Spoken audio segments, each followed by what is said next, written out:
RCB দলের জন্য অনেক বড় একটা হাততালি। দারুণ ক্রিকেট খেললো, অসাধারণ আজকে ক্রিকেট খেললো। আইপিএল 2026 সালে সব থেকে বড় স্কোর করে নিল এবং 250 রান করলো। আজকে প্রথমে ব্যাটিং করে মাত্র 3টে উইকেট হারিয়ে 20 ওভারে 251 রানের বিশাল টার্গেট দিয়েছিল। সব থেকে বড় ক্রেডিট যাচ্ছে টিম ডেভিডকে। টিম ডেভিড কি খেললো আজকে ভাই, 25 বলে 74 রান করলো, জবরদস্ত খেললো, অসাধারণ খেললো। 8টা ছক্কা মেরেছে, 3টে চার মেরেছে, 250 স্ট্রাইক রেটে আজকে টিম ডেভিড ব্যাটিং করেছে। টিম ডেভিড তো আজকে একটা বলকে ভাই স্টেডিয়ামের বাইরেও পাঠিয়ে দিয়েছে। তো সত্যি অসাধারণ ক্রিকেট খেলছে আরসিবি দল। 2025 সালে যেরকম খেলেছিল, চ্যাম্পিয়ন হয়েছিল তারা, 2026 সালেও কিন্তু সেই একই রকম ক্রিকেট খেলছে এবং এই দলটাকে দেখে মনে হচ্ছে কি কোনো দল এই আরসিবি দলকে থামতে পারবে না ভাই। তো আজকে সিএসকে দল 3টে পরপর ম্যাচ হেরে গেল। আরসিবি দল খুবই সহজেই সিএসকে দলকে আজকে হারিয়ে দিল, 43 রানে হারালো, একতরফা হারালো। আজকে সিএসকে দল টসে জিতেছিল, টসে জেতার পর তারা বোলিং করার সিদ্ধান্ত নিয়েছিল এবং বোলিং করতে গিয়ে আরসিবি দল খুব একটা ভালো শুরুয়াত করেনি। আজকে বিরাট কোহলি আজকে খুব একটা বেশি রান করতে পারেনি, 28 রান করে আউট হয়ে গিয়েছিল। ফিল সল্ট 46 রান করেছিল এবং 10-এর গড় মতো রান করছিল শুরুর দিকে আরসিবি দল। যেমন 8 ওভারে ধরো 75 রান করেছিল প্রথম 8 ওভারে। তারপর আরসিবি দল যে 250 রান করতে পেরেছে একমাত্র টিম ডেভিডের জন্য। টিম ডেভিড 25 বলে 77 রান করেছে এবং সেই 77 রানটাই ভাই অসাধারণ ক্রিকেট খেলার জন্যই আরসিবি দল 250 রান করতে পেরেছে, বোর্ডে লাগাতে পেরেছে বন্ধুরা, টিম ডেভিডের ইনিংসের জন্য। তো আজকে আরসিবির প্রত্যেকটা প্লেয়ার রান করেছে। ফিল সল্ট 30 বলে 46 রান করেছে, বিরাট কোহলি করেছে 18 বলে 28 রান। তারপর 3 নম্বরে নেমেছিল দেবদত্ত পাটিকাল, সেও কিন্তু 29 বলে করেছে 50 রান, সেও কিন্তু ব্যাক টু ব্যাক দুটো 50 করে নিয়েছে বন্ধুরা। তো দেবদত্ত পাটিকাল 3 নম্বরে অসাধারণ ক্রিকেট খেলছে আরসিবি দল থেকে।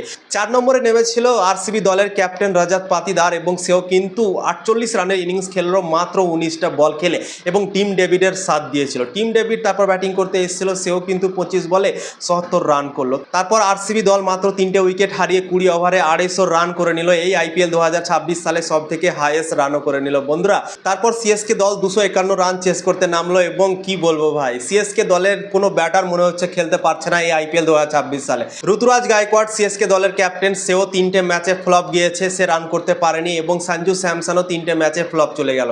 সঞ্জু স্যামসন টি20 বিশ্বকাপে কত সুন্দর ক্রিকেট খেলছিল ভাই এবং সেই সঞ্জু স্যামসন মনে হচ্ছে আইপিএলে এসে সে আউট অফ ফর্ম হয়ে গিয়েছে। তার ব্যাট থেকে এখন পর্যন্ত 10 রানেরও ইনিংস আসেনি, 10 রানের ইনিংসের নিচে এসছে। একটাতে করেছিল 6 রান প্রথম ম্যাচটাতে, তারপরে করেছিল 7 রান এবং আজকে করলো 9 রান ভাই।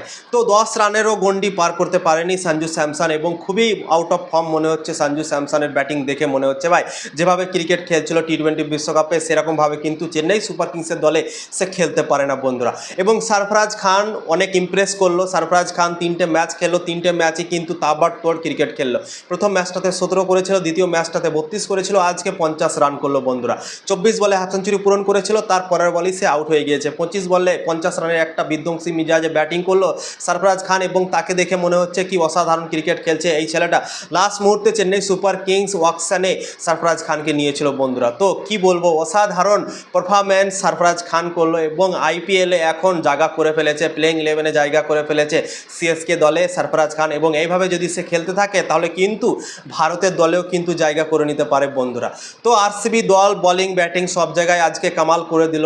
চেন্নাই সুপার কিংসকে 207 রানে থেমে নিল, অল আউট করে দিল 2 বল বাকি থাকতে 19 ওভার 4 বলে এবং 43 রানে জয় পেয়ে গেল।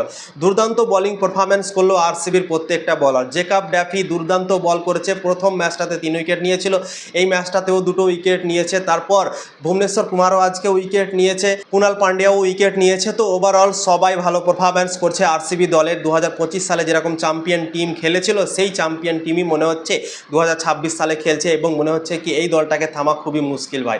আইপিএলটা শুরু হওয়ার আগে আমি একটা প্রেডিকশন করেছিলাম কি কোন 4টা দল কোয়ালিফাই করতে পারে প্লে অফের জন্য এবং আমি আরসিবি দলকে রাখিনি বন্ধুরা।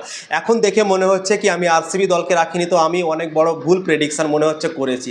আরসিবি দলকে আমাকে রাখা উচিত ছিল, যেভাবে তারা ক্রিকেট 2025 সালে খেলেছিল সেই ফর্মটাই যে 2026 সালে জারি রাখবে আরসিবি দল, আমি এটা ভাবিনি বন্ধুরা। তো যারা যারা আমার প্রেডিকশানে খারাপ ভেবেছো, ভুল ভেবেছো, সরি তোমাদেরকে ভাই। আমি ভুল মনে করেছিলাম কি হয়তো আরসিবি দল এই বছর খেলতে পারবে না, তো আমি হয়তো ভুল প্রেডিকশন করেছিলাম বন্ধুরা, তোমরা কিছু মনে করো না। তো আরসিবি দল দুর্দান্ত খেলছে, অসাধারণ খেলছে, অনেক বড় একটা হাততালি তাদের জন্য জবরদস্ত পারফরম্যান্স করার জন্য।